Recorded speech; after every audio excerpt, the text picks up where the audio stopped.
Bienvenue à toutes et à tous pour un nouvel épisode de la saison 3, le cinquième plus exactement. Et j'ai la chance aujourd'hui d'aller dans les locaux de la marque Compex, une marque suisse que certainement beaucoup de sportifs connaissent, mais qui est aussi utilisée par des professionnels de santé, et des athlètes, des sportifs amateurs aussi. Et j'ai la chance d'accueillir Caroline Dupuis, qui est directrice marketing et communication de la marque Compex. Bonjour Caroline. Bonjour Sébastien, merci de me recevoir. Ah ben, c'est avec grand plaisir que je t'accueille sur l'émission Parlons de votre mental. Pour une fois, on ne va pas aller interviewer des athlètes de chez la marque Compex. J'en avais fait quelques-uns, notamment je pense à Sissi Cusso et à Lara Grandjean. Mais là, on va venir un petit peu explorer tes qualités mentales à toi pour être directrice marketing et communication d'une grande marque. Très bien. Alors, est-ce que tu pourrais te présenter un petit peu et comme ça, dire pour nos auditeurs qui ne connaîtraient pas éventuellement la marque Compex, dire un petit peu qu'est-ce que tu fais et qu'est-ce qu'elle fait cette marque-là? D'accord, alors je peux me présenter d'abord. Donc effectivement, je m'appelle Caroline Dupuis. Oui, désolée, la prononciation c'est Dupuis, c'est un nom landais, hein. Voilà. Je suis responsable marketing pour la marque Compex depuis bientôt 14 ans. Avant cela, j'étais responsable marketing pour la marque Polar pendant aussi de longues années. Donc j'ai plus de 25 ans d'expérience de marque de sport à mon actif. Donc, je peux dire que c'est un milieu que je connais plutôt pas mal. Donc, pourquoi avoir rejoint la marque Compex? C'est des jeux de fusion, acquisition, déménagement. En fait, je me suis retrouvée donc à rentrer pour travailler auprès de cette grande marque, cette belle marque, qui effectivement est originaire de Suisse. D'ailleurs, notre recherche et développement est toujours basée en Suisse, avec une équipe de plus de 20 ingénieurs qui travaillent sur les produits de demain pour l'électrostimulation. À savoir que ce sont des produits qui sont utilisés aussi bien par les professionnels de santé, à savoir les kinés dans le monde de la rééducation. Donc, vous savez, quand vous faites une blessure, que vous soyez sportif de haut niveau, ou monsieur ou madame tout le monde, qui se fait une entorse, ou une rupture des ligaments ou autre, souvent après vous allez chez votre kiné et c'est là où vous faites connaissance avec votre premier complexe. Vous n'en gardez pas toujours un super souvenir, pour être honnête, parce que le kiné va s'en servir, d'accord, pour soulager les douleurs, mais aussi pour vous faire travailler vos muscles en profondeur, donc en envoyant donc des impulsions électriques et qui vont déclencher de belles contractions bien puissantes et qui vont pas vous faire mal, mais recruter votre muscle en profondeur et donc vous laisser une sensation forcément de confort. Donc voilà, et ensuite, donc ces produits qui marchent bien donc pour reconstruire justement de la masse musculaire marchent très bien aussi pour la développer. D'où maintenant l'intérêt pour les sportifs, que ce soit des sportifs débutants ou un sportif qui veut courir son premier marathon ou qui en est à son 5e triathlon, va pouvoir développer des qualités musculaires, des qualités d'explosivité, d'endurance, de résistance, de force, en incorporant donc les produits Compex dans sa phase de préparation physique. Donc, on nous connaît aussi beaucoup pour la récupération, donc c'est aussi ce qui ressort beaucoup de nos produits. Donc, ce sont les programmes de récupération où on va se servir de Compex beaucoup sur les jambes pour créer une sensation de massage comme un kiné vous le ferait, donc pour évacuer en fait tous les déchets musculaires après un effort sportif un peu conséquent. Et ensuite, comme je vous le disais tout à l'heure, pour tout l'aspect antidouleur, donc douleur musculaire, mais aussi articulaire ou tendineuse. Alors, on ne va pas guérir, hein. Malheureusement, ça ne guérit pas, ça saurait si c'était la solution miracle, mais on va pouvoir accélérer les processus de guérison et surtout aussi masquer des douleurs en évitant la prise médicamenteuse dans certains cas. Et donc, toutes les conséquences qui peuvent être liées à la prise de médicaments sur une longue période. Se servir de son complexe aussi peut être une solution alternative très intéressante.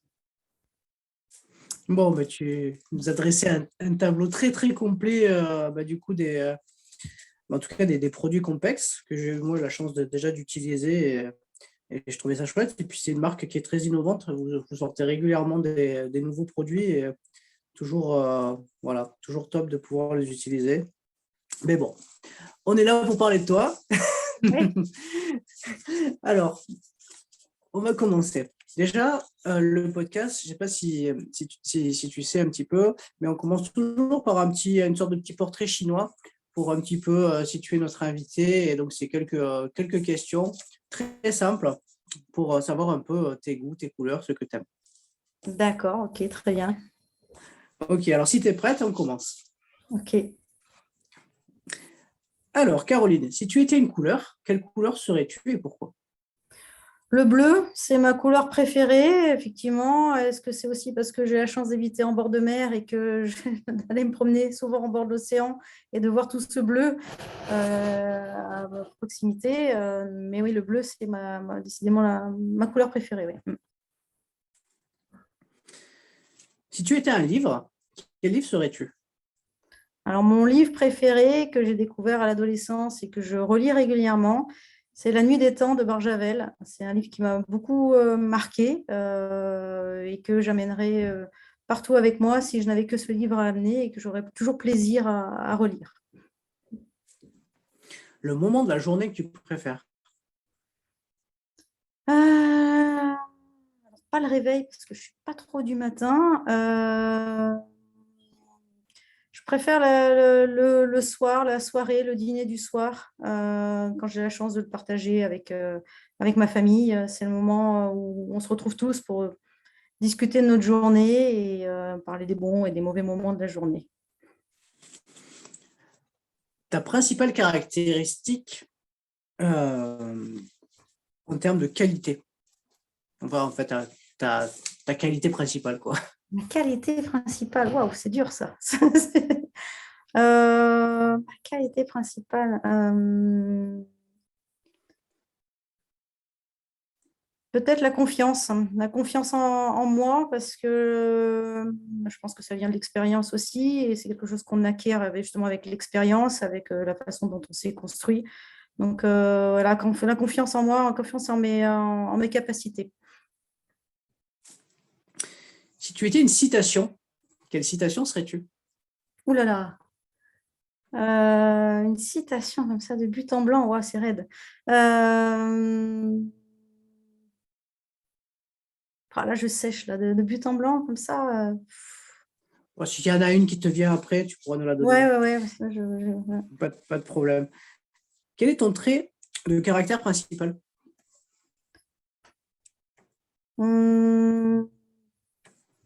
La curiosité. Toujours curieuse de découvrir de nouvelles choses. Si tu étais une musique, quelle musique serais-tu? Alors, certainement une musique classique. Euh, ouais, une musique classique. Après, en particulier, je pourrais te citer plein de choses, mais peut-être dans les 4 saisons de Vivaldi, le printemps, voilà, quelque chose de reposant, mais de quand même jovial. Est-ce qu'il t'arrive d'écouter des podcasts? Oui, j'écoute certains podcasts. Donc, si tu étais un podcast, quel podcast serais-tu? Waouh, quel podcast je serais! Alors, je peux te citer ceux que j'écoute, mais je ne suis pas sûre que je vais pouvoir me faire un parallèle avec moi en direct. J'écoute. Ou alors, quel est ton podcast préféré, du coup? J'aime beaucoup Guerre de business comme podcast. Voilà. Et j'écoute aussi, c'est mon péché mignon, j'écoute beaucoup On de la te raconte aussi. J'aime beaucoup les séries policières.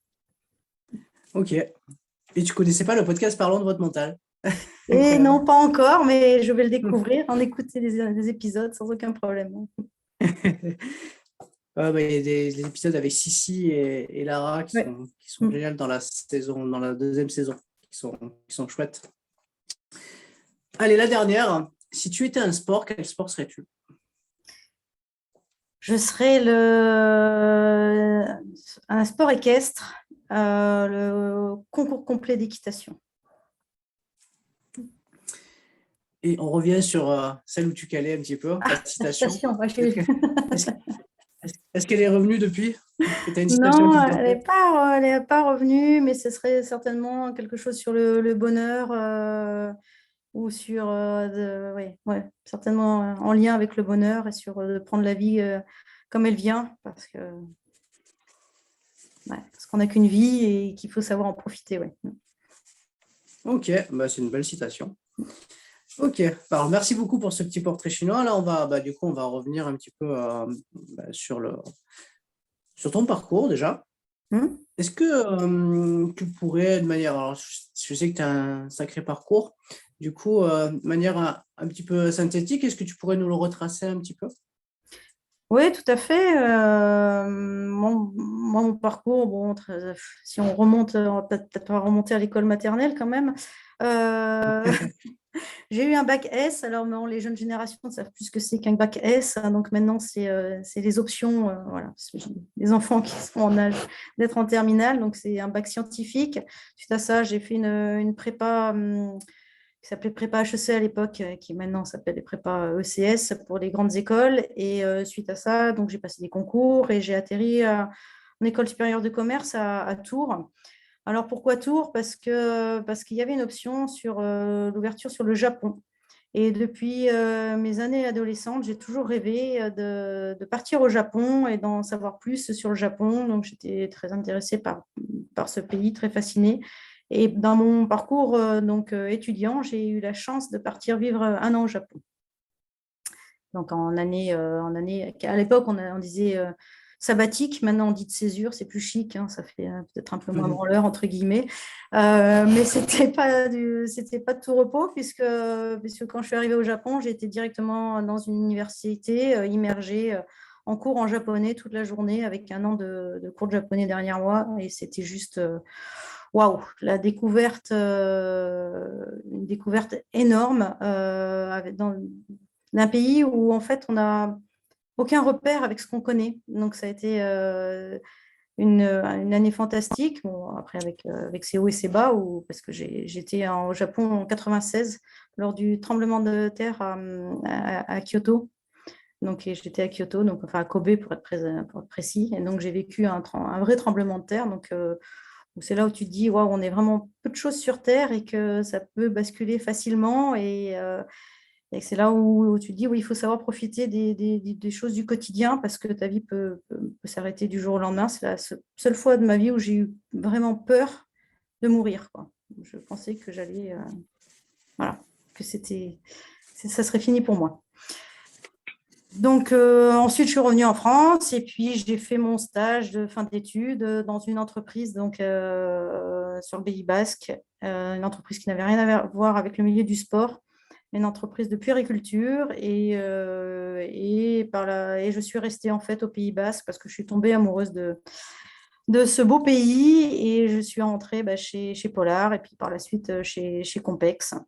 Voilà, et donc j'ai fait ma vie au Pays Basque. Donc j'ai rencontré aussi mon mari mais j'ai eu mes enfants au Pays Basque, ce qui fait que je suis restée dans ce beau pays en ayant la chance quand même de pouvoir travailler dans une entreprise du sport pour ma seconde expérience et de pouvoir continuer lors de ma troisième expérience toujours dans une entreprise du sport. Voilà. C'est vrai que c'est un milieu qui est extraordinaire où les codes, j'adore les codes parce que c'est peut-être moins, on rencontre beaucoup plus de passionnés, je pense, dans le milieu du sport qu'on peut le rencontrer dans d'autres industries. Parce que c'est vrai que le sport, on le pratique et on en parle toute la journée. Et on essaie de le faire vivre aussi donc par notre métier. Donc, c'est quand même assez génial. Je ne sais pas s'il y a d'autres métiers où on a la capacité de pouvoir allier son quotidien avec professionnel avec son quotidien personnel et ses passions. C'est vrai que le sport, c'est vrai que ça permet vraiment de. C'est souvent des sports passion. De toute manière. Ok. Alors, ton parcours, il t'inspire quoi ce jour? Moi, j'estime avoir eu beaucoup de chance en fait dans mon parcours.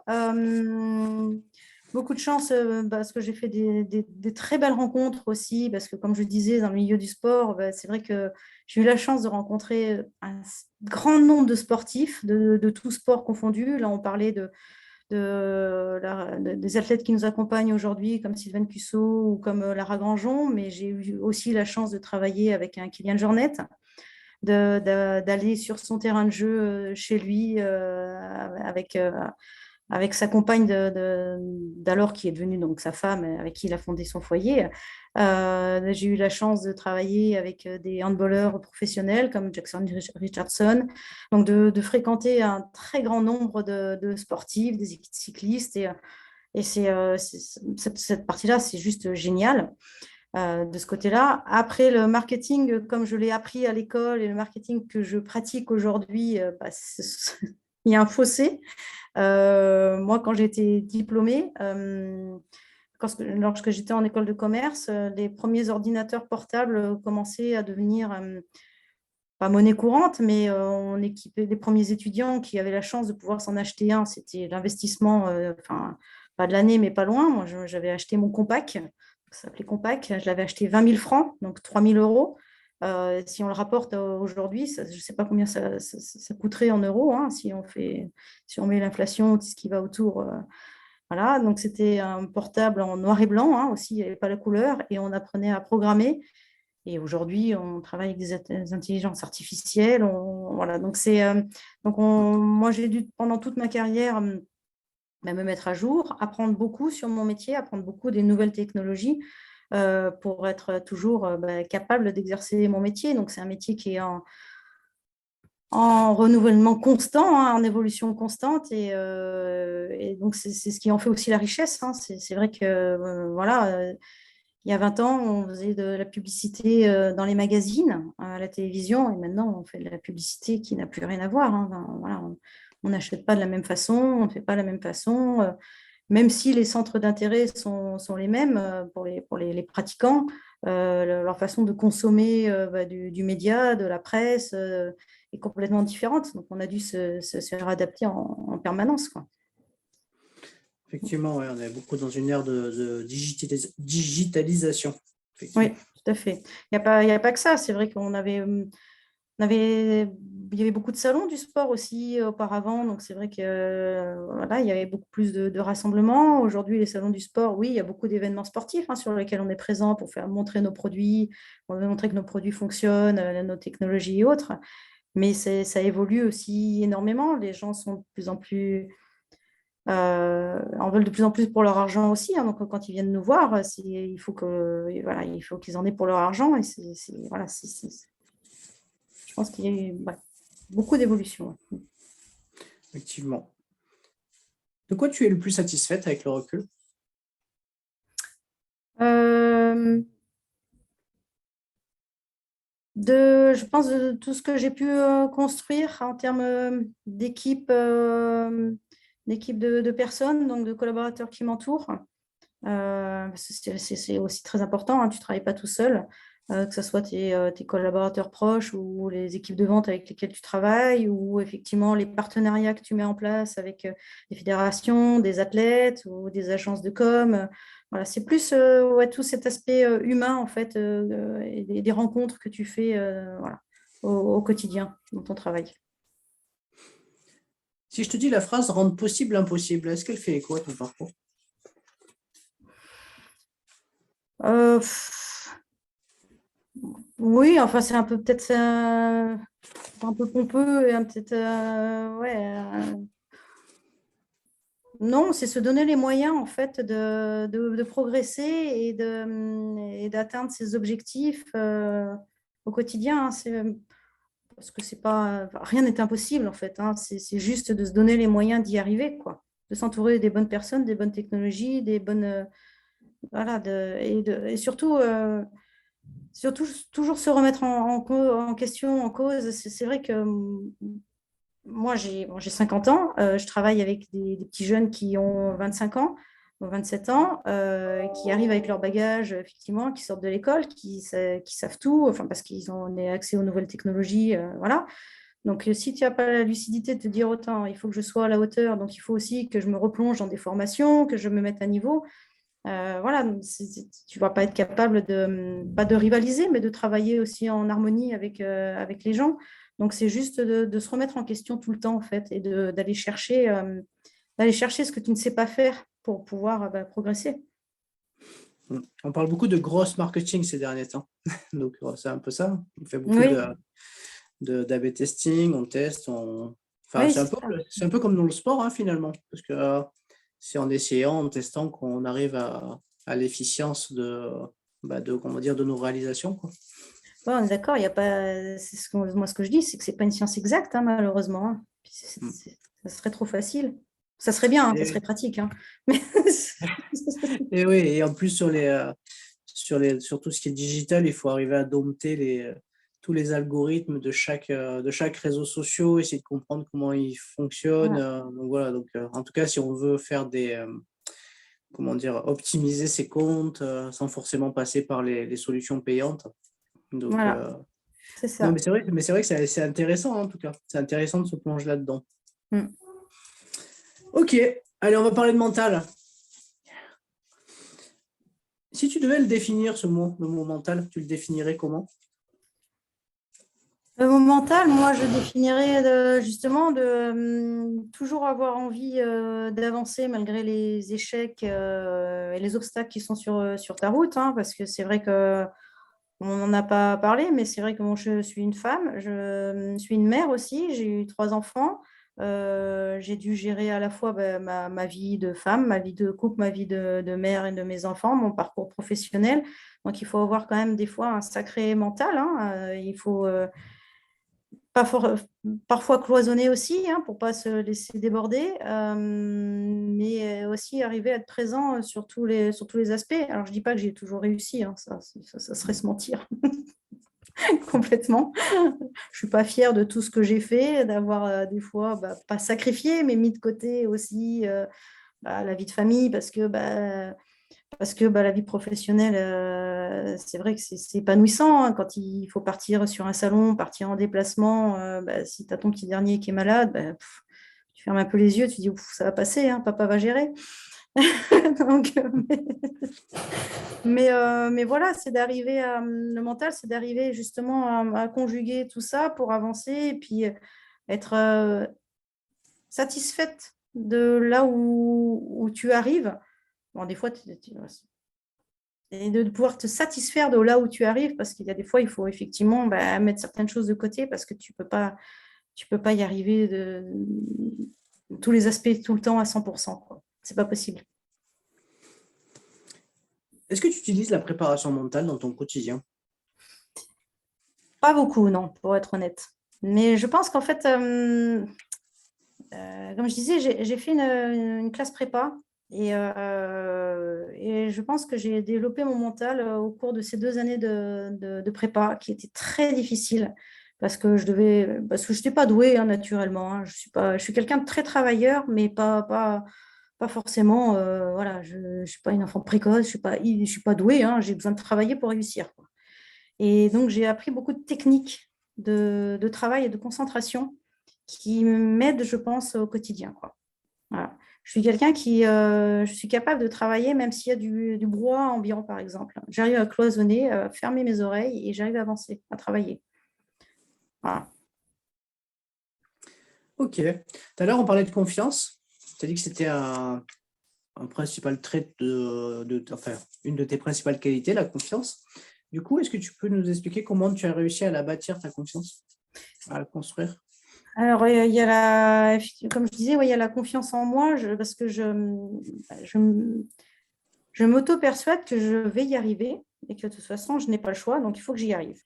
Et une fois que je sais que je vais y arriver, en fait, tout en découle. En fait, j'ai l'impression que tout se met en place et que mon objectif il devient concret et que j'arrive en fait à construire ce qu'il faut pour y arriver. Donc, en fait, ouais, je pense que ça parle de l'auto-persuasion. Après, des fois, je ne dis pas que des fois, on me fixe des objectifs et je vais beaucoup râler parce que je dis, ah, non, c'est pas possible, je ne vais pas y arriver, ça ne m'intéresse pas. Ouais. Donc, j'ai besoin de prendre du recul. Hein. Je ne vais pas de suite te dire, OK, c'est bon, si tu me dis, Caroline, tu vas faire ça demain, je vais d'abord beaucoup râler parce que je suis une râleuse hein, quand même. Donc, je vais beaucoup râler, te dire, essayer de te dissuader. Et puis, jusqu'au moment où je vais l'intégrer et intégrer cet objectif dans mon parcours et me dire, OK, ça y est, celui-là, il est intégré, donc je vais mettre en place ce qu'il faut pour y arriver et j'arrive à construire le chemin qui va me permettre d'y arriver. Voilà, et après, donc ça c'est la confiance en moi et après c'est la confiance envers les autres. C'est-à-dire que moi j'aime bien, j'arrive à travailler avec les gens quand j'ai confiance en eux. Si j'ai pas confiance, c'est compliqué quand même, quoi. C'est très compliqué. Je peux vite devenir désagréable aussi. Ça, c'est un trait de caractère qui n'est pas top. Hein, mais c'est vrai que si je n'ai pas confiance dans l'équipe avec laquelle je travaille, ouais, bah, je ne vais pas tout leur dire ou, parce que ça ne va pas le faire. Donc, voilà. Bon, c'est pas bien, hein, mais c'est vrai que la confiance, pour moi, c'est quand même une part très importante ouais, dans ma vie au quotidien et dans mon travail. Mais... Ah bah oui, il y a la confiance en soi et puis la confiance envers son équipe, c'est vrai que c'est hyper important, quoi. Oui. C'est, quel rapport tu as par rapport au droit à l'erreur? Alors, bon, moi, moi, je suis la première à dire, alors ça aussi, je pense que je suis très honnête, c'est quand je commets des erreurs, je le dis. Parce que, bon, moi, c'est toujours faute avouée, faute à demi pardonner.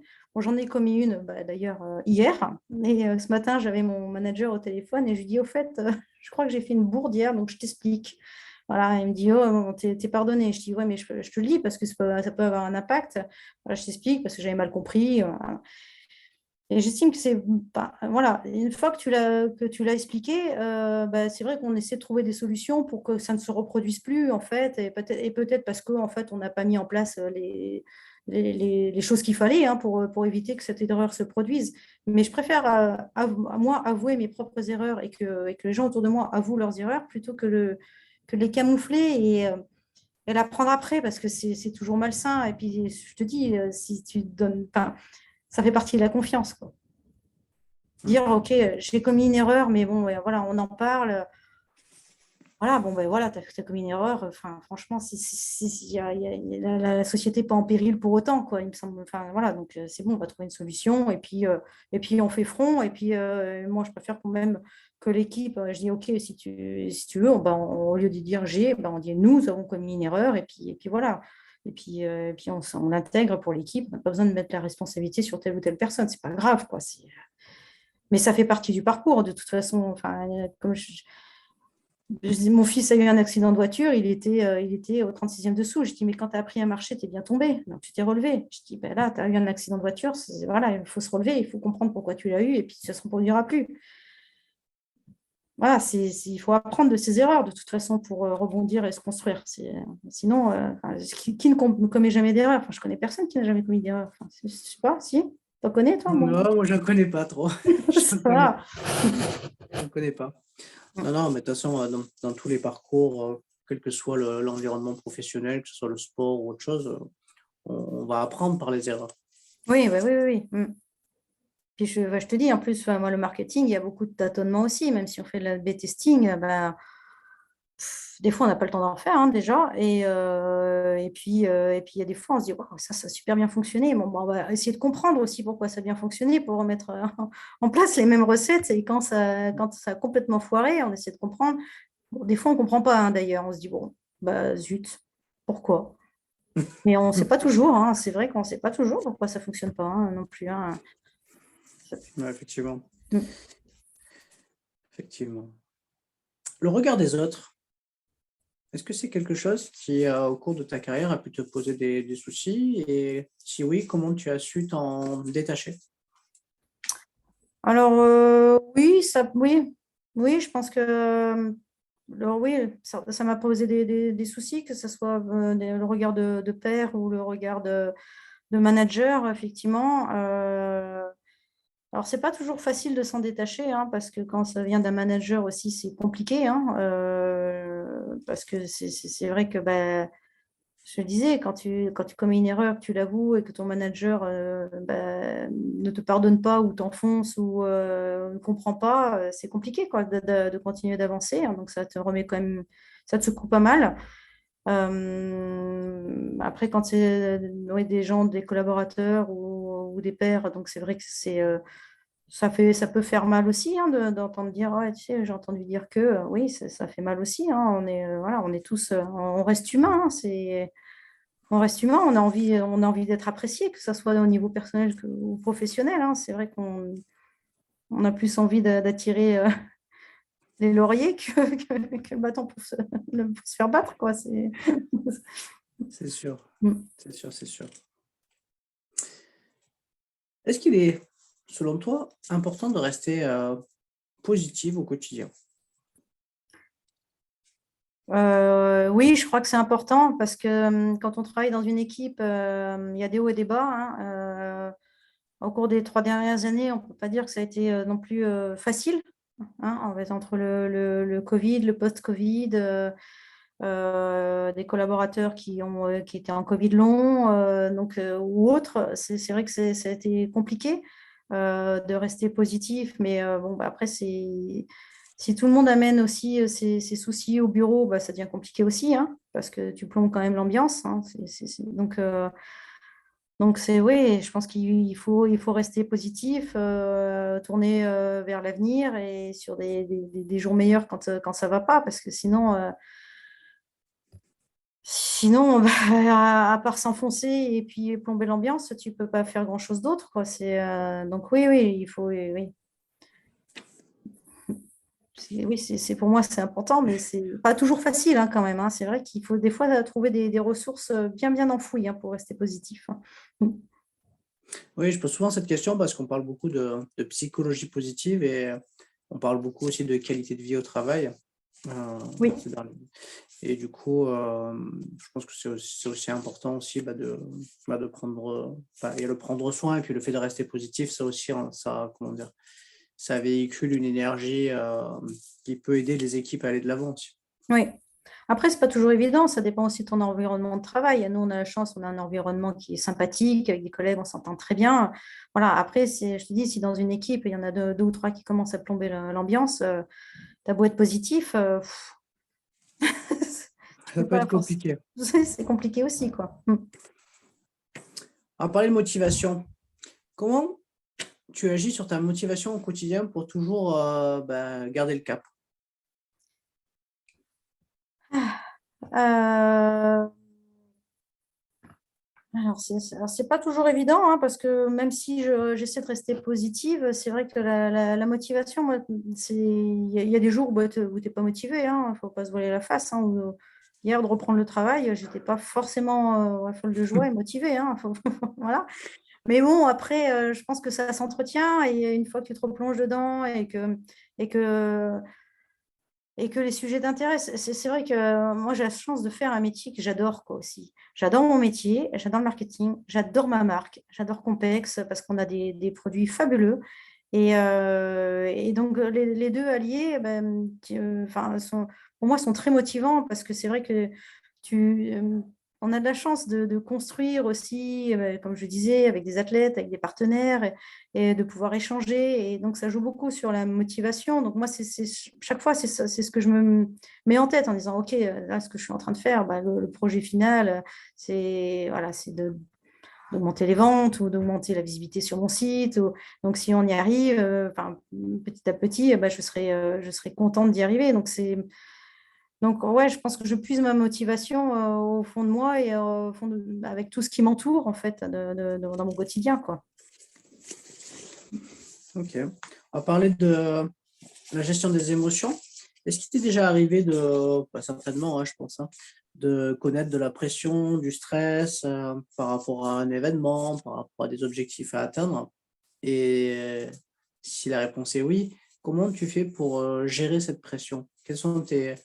Est-ce que tu utilises des outils? Est-ce que tu as une méthode qui t'est bien propre à toi? Comment tu fais? Alors, ça dépend, hein, parce qu'il y a du stress positif et du stress négatif, hein. Quand il y a du stress positif, où, par exemple, on a des délais courts à tenir, hum, ou donc il y a pas de problème, parce que quelque part, comme je te dis, moi, je mets en place dans ma tête, ou par écrit, ou sur des outils, un autre planning pour arriver à atteindre mes résultats.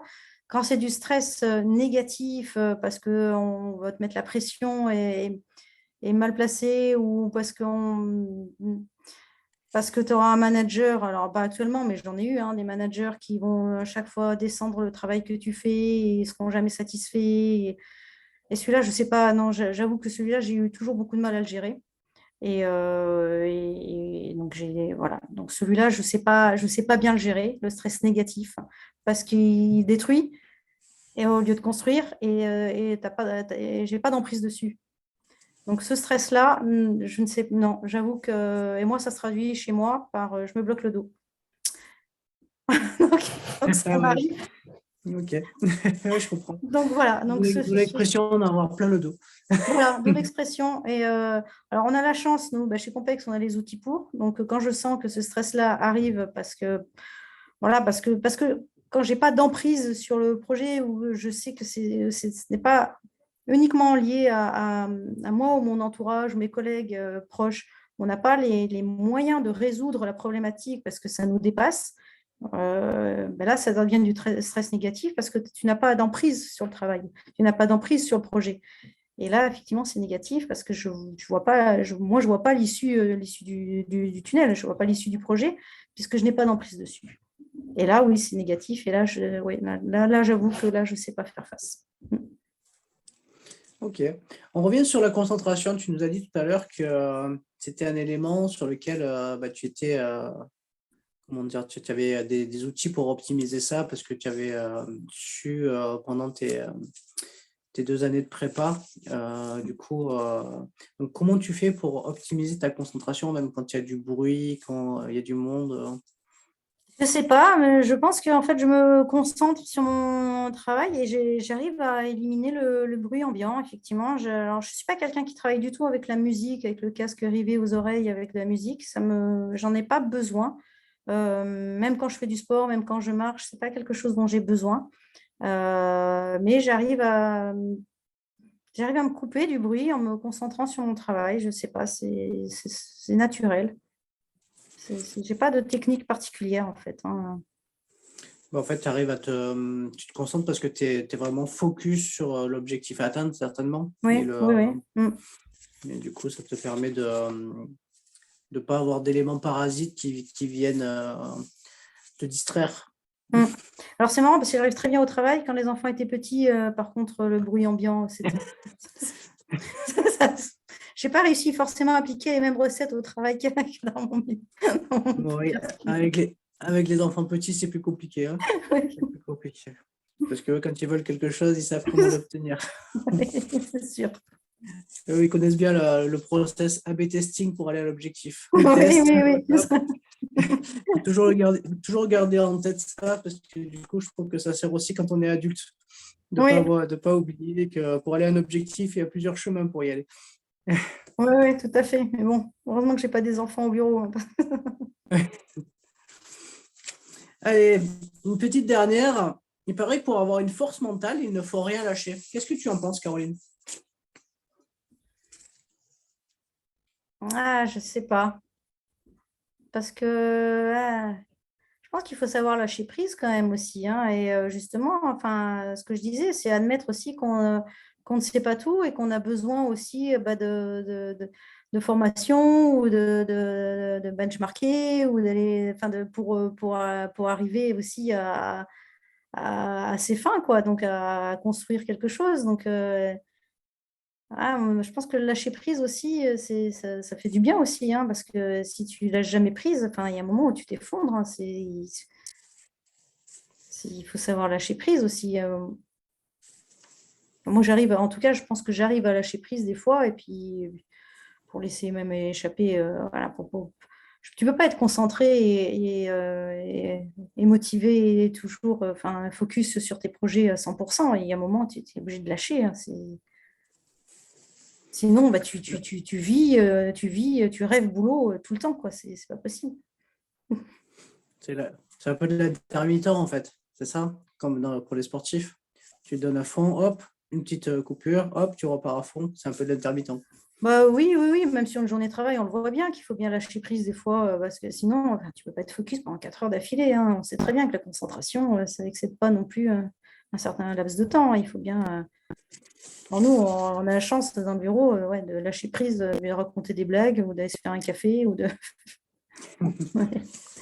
Mais voilà, mais oui, oui, on lâche prise assez souvent, quoi. Mais Caroline, on arrive à la fin de cette interview. Je te remercie en tout cas pour le temps que tu nous as accordé. Il est de tradition maintenant aussi dans le podcast de toujours d'essayer d'inviter, clôturer l'épisode par quelque chose qui lui tient à cœur, un message qu'il a envie de faire passer à l'ensemble du coup, des auditeurs qui écouteront l'épisode. Du coup, la parole est à toi. Et puis si tu as, je ne sais pas, t'as pas une petite information croustillante un petit peu chez Compex? Il y a pas un petit produit qui sort bientôt ou qui va nous, je sais pas, qui va nous permettre de nous détendre un peu, quoi? Alors non, j'ai pas d'informations croustillantes sur des nouveaux produits. Je suis désolée. Après, on n'a pas parlé, mais c'est vrai que ce sont des produits médicaux, donc qui ont des cycles de développement qui sont très longs. Puisque quand on dit produits médicaux, c'est-à-dire que toutes les fonctions qui sont présentées dans les produits sont validées par des études scientifiques qui sont réalisées par des laboratoires indépendants en fait, à la société. Donc, c'est toujours très long de développer des nouveaux produits médicaux. Hein. On l'a vu récemment avec les médicaments ou les vaccins. On n'a pas le même budget, malheureusement. donc, voilà, pas d'informations croustillantes, mais on a des gammes de produits qui conviennent à tout le monde, que vous soyez, je vous le disais, sportif de haut niveau ou juste quelqu'un qui souhaite soulager ses maux de dos ou raffermir sa sangle abdominale. On a des produits qui conviennent à tout le monde. Après, ce ne sont pas des solutions miracles. Hein. C'est comme le sport. Si on ne s'en sert pas, ça ne sert à rien. Effectivement. Voilà. Donc, acheter un complexe, mais il faut s'en servir, quoi, pas le laisser au fond de son armoire. Franchement, Oui, parce que c'est quand même un petit investissement, hein, il faut s'en oui, servir pour l'amortir. oui, c'est un investissement. Après c'est un investissement, mais qui dure dans le temps. Hein. Nous, on reçoit toujours, vous savez, des produits qui ont 15-20 ans d'existence, hein, qui continuent de fonctionner. Donc, je ne suis pas sûre que ton iPhone, dans 3 ans, il soit toujours voilà, hein, opérationnel. Donc, oui, non. Donc, d'informations croustillantes sur Compex, non. Après, suivez-nous sur nos réseaux, vous verrez. Après, on est partenaire d'un grand nombre d'athlètes, hein, de beaux athlètes voilà, qui ont des parcours aussi souvent atypiques. C'est vrai qu'on n'est pas forcément partenaire de l'équipe de France de foot, hein, mais on est dans des sports aussi un peu moins connus, mais avec des athlètes qui ont un fort mental, justement, hein, puisqu'ils allient, ils sont des athlètes professionnels, mais qui travaillent aussi en parallèle. Il ne faut pas oublier aussi que bon nombre d'athlètes professionnels ont un métier. Et donc, il faut donc, au niveau de la gestion de leur quotidien, c'est aussi c'est chapeau, quoi. Franchement, il faut être bien organisé. Hein. Ils ont besoin d'associer, ils n'ont pas le choix de toute façon. Hein, de toute façon, ils sont obligés de s'entraîner, d'aller travailler. Ouais. Donc, c'est vrai que... Ok. Et du coup, si tu as un petit mot de la fin, puisque du coup, là, on a parlé un peu de Copex, tu aurais envie de dire quoi?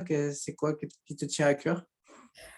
Bah là, on est en début de l'année 2023, donc moi, ce qui me tient à cœur, c'est bon, malheureusement, j'espère que la paix dans le monde, hein, donc on espère tous que le conflit en Ukraine va se terminer et qu'on pourra revivre des jours heureux et plus sereins, parce que c'est vrai que cette situation est insoutenable et dramatique et très inquiétante aussi pour notre monde actuel. C'est vrai. C'est vrai que le contexte géopolitique, il est pas topissime. Non, voilà. Ok, écoute, merci beaucoup Caroline pour ton temps et du coup Si vous voulez retrouver du coup la gamme de produits Compex, vous pouvez aller sur le site de Compex. Ils sont sur les réseaux sociaux et puis comme tu disais, il y a de nombreux sportifs qui utilisent ces produits. Vous pouvez aller écouter Sissi Cusso qui était passée dans un épisode, qui est une athlète assez incroyable, et comme Lara aussi, et puis plein d'autres. Merci beaucoup et puis encore merci, puis très belle année 2023. Merci. Au revoir. Au revoir.